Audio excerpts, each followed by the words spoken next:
Getting fired in front of 20 co-workers while holding a paper cup of lukewarm orange juice tends to clarify a few things. You do not panic, and you do not cry. You just stand there while the founder's mother slams her wrinkled fist onto a cheap folding table and shouts for your immediate exit, mistaking your 19 years of steady dedication for bloated overhead. She stared past me as if I was invisible, completely oblivious to the fact that I held the entire foundation of that company together. While she paraded around calling herself the new chief executive officer, she had no clue that every lease, every vendor contract, and every single bolt in that building had passed through my hands. I simply placed my security badge on the table and asked one silent question about who held the property rights.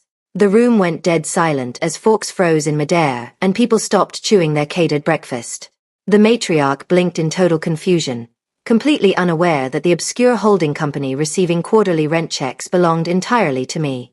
I grabbed my belongings, left the building with absolute composure, and immediately instructed key department members to closely inspect the outgoing financial routing numbers before I walked out the door for good. My next stop was not my home, but the quiet office of my personal attorney.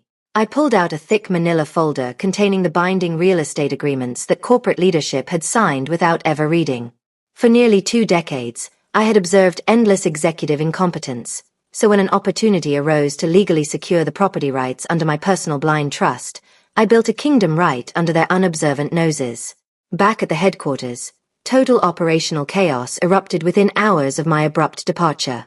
The matriarch demanded full administrative control over my systems, only to discover that every critical facility's dashboard and project tracker was locked behind high-level security protocols linked directly to my personal devices.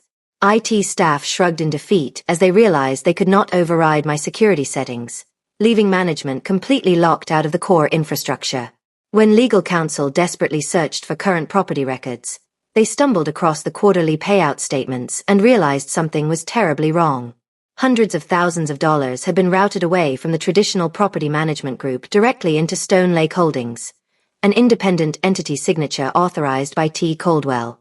The entire board sat in stunned silence as they slowly realized T. Coldwell matched my full legal name. Their panicked attempts to contact the building manager backfired immediately when he flatly refused to speak with anyone other than me. The corporate leadership group brought in senior legal partners to threaten me with fraudulent practices, but my attorney easily dismantled their hollow legal posturing. Everything had been executed properly, fully transparent, and countersigned by their own executive officers who were far too lazy to read the actual documents put before them. Realizing they had zero legal leverage, management scrambled to relocate their entire staff into a temporary commercial office space downtown. They packed up monitors, moved desks, and signed a quick emergency deal, only to discover that my secondary holding company held exclusive priority rights to that property as well.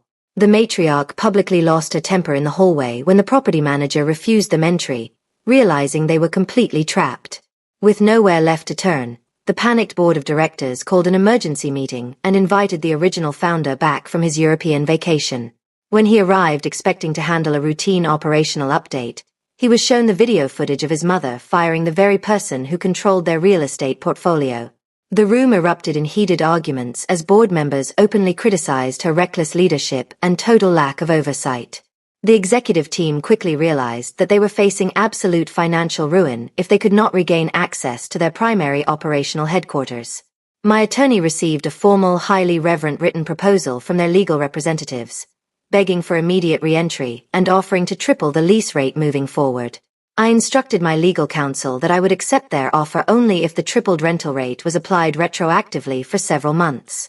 Desperate to avoid complete business collapse, the board agreed to the steep financial penalties and begged for an in-person closing meeting.